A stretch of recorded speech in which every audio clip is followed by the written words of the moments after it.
So thank you so much for your time. I want to ask you, what do you think about autonomous democracy form? Why do you think it's important? Well, I mean, we live in a world where we have many democracies around the world, so it's very important, especially since it's one of the main systems that we use. Um, and actually, when I was doing my research, I found out that we had 48 flawed democracies in 2022, Wow. and in 2023, that actually increased to 50. Hmm. So, as you'll hear in my speech later, that is the complete opposite direction of where we want to be going.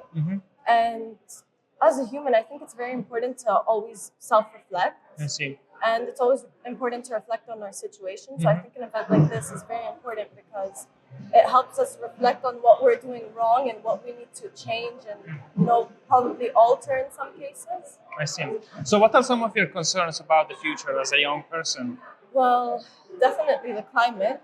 The climate change is a very important issue because in the end of the day, we only have one planet, so we have to protect our home. But I also think one of my main concerns is the fact that there are so many wars going on, and there are many that a lot of people don't actually know about. Yeah. And with the escalation that we see happening in the Middle East, that is very concerning, especially since I have some roots from the Middle East. So I think that's one of my, I think the main challenges that I think are very important, especially to me. But other than that, I think it's very important to include youth in these discussions because we are the ones that are going to be in charge of the world tomorrow.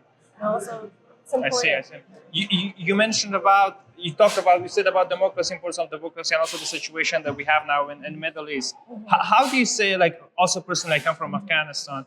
So in what way you think we could bring democracy, let's say, like in Middle East, or to help people to be more democratized? Do you have any idea, like, how we could possibly do that? See, from what I learned in my studies, it's very important to not enforce democracy on any nation. And we've seen, previous examples in history that when you do push democracy on nations that don't want it, it just ends up being a complete mess.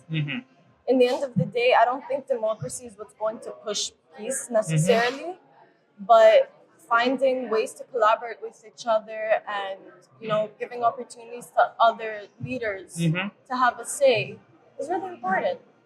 Amazing. Thank you very much for your time. Thank you so much. Yeah. Thank you.